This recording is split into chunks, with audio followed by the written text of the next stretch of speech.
बप्पा रावल की वंश परंपरा में जन्मे मध्यकालीन इतिहास के उस सोरे शिखर एकलिंगनाथ दीवान महाराणा सांगा का देश के सबसे बड़ी पंचायत में अपमान हो जाता है और इसके प्रत्युत्तर में केवल खाना पूर्ति होती है। तब यह सोचने का विषय है कि भारत को राणा सांगा के बारे में बताने में हमसे कहां चूक हुई। शायद हम यह बताने में चूक गए कि जिस इब्राहिम लोदी को राणा सांगा ने खतौली और धौलपुर 2 युद्धों में पराजित कर उसके प्रभुत्व को नष्ट किया, कम से कम उस इब्राहिम लोदी के लिए तो राणा सांगा बाबर को निमंत्रण नहीं दे सकते।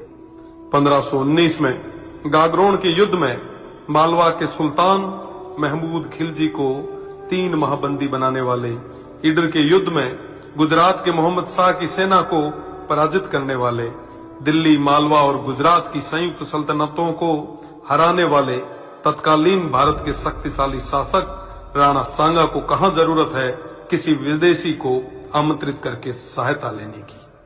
दौलत खान लोदी जैसों के निमंत्रण पर आए बाबर के विरुद्ध मेवाड़ के आसपास के शासकों ने राणा सांगा के झंडे के नीचे बाबर जैसे आक्रांताओं से लोहा लिया।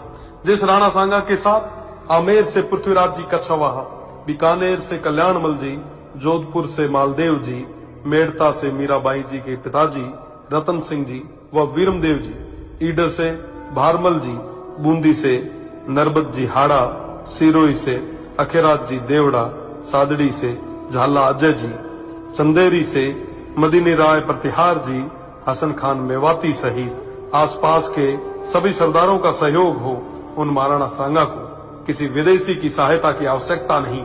इस संयुक्त मोर्चे के बल पर राणा सांगा तत्कालीन भारत के सबसे शक्तिशाली शासक बने। फलस्वरूप स्वयं बाबर ने राणा सांगा को अपना सबसे बड़ा शत्रु बताया। राणा सांगा ने इस संयुक्त मोर्चे के बल पर बाबर को बयाना के युद्ध में पराजित किया और बाबर की सेना को भागना पड़ा। इसी भागती सेना के मुगल जनरल मंसूर बरसाल लिखते हैं कि राजपूत मृत्यु के देवता हैं और वो हमारी तरह युद्ध से मैदान से भागते नहीं हैं। खानवा के युद्ध में बाबर के हरावल दस्ते को बुरी तरह नष्ट किया गया। इस युद्ध में क्षत्रिय तलवारों का पहली बार तोपों से सामना हुआ। उन तोपों को नष्ट करने के लिए वीरों ने अपने सिर तोपों में देके उन्हें नष्ट किया। आज भी यह खानवा गांव महाराणा सांगा के नेतृत्व में इन देशभक्त सूरवीरों के राष्ट्र व धर्म की रक्षा विदेशी आक्रांताओं बाबर और उनकी सेना से युद्ध करते हुए प्राणोत्सर्ग करने का साक्षी है। राणा सांगा न केवल